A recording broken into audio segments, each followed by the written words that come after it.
Hi, welcome back to the show. Today I'm going to be sharing with you a program that's absolutely free that you can download onto any kind of Mac or PC. So if you've got an old Dell computer sitting in the corner of your room and it winds you up when the children are trying to click all the buttons and it's kind of crashing web pages and making it chaos, have a look at this program. It's called Tux Paint. Like I said, it's an open source program, so it's absolutely free to download.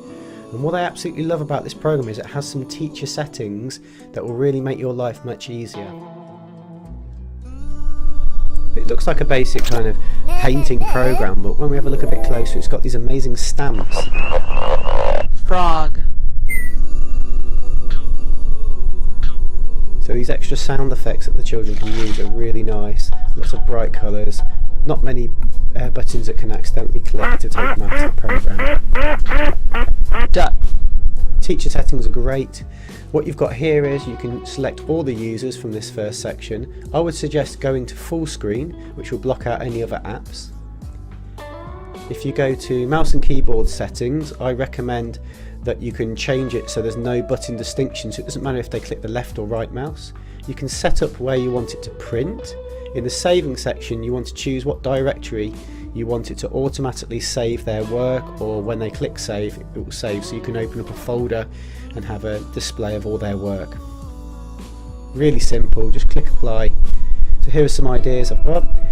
You can maybe start off by doing a washing line, asking children to put up sort of selection of clothes, promoting speech and language. They could put up numbers, counting. The second picture here is kind of a winter scene. Lots of pre-made stamps and effects that they could use there.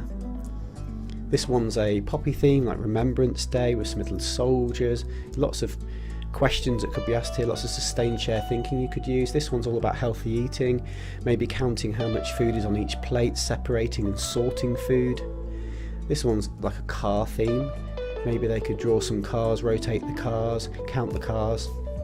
There's some instruments here. When you hear these, they actually do make the noises as you click on them. Here's a kind of Christmas theme. Maybe they could print these and make them into their own little Christmas cards. This one here's a space theme.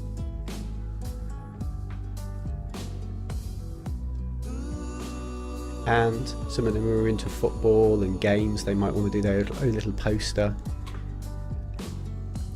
And this one here is all farmyard animals. It's really good that you can change the size of the different animals. They can talk about comparing size and shape of animals. I hope you found that useful today. Make sure to check out the 5 Bebop ideas that you could use in your classroom, and then make sure to click that subscribe button and hit the bell for notifications to see more videos to support you with ideas and inspiration in the classroom. Whether you're an early years teacher, in a nursery, or a Key Stage 1 teacher, I've got something there for you. Thank you. Bye.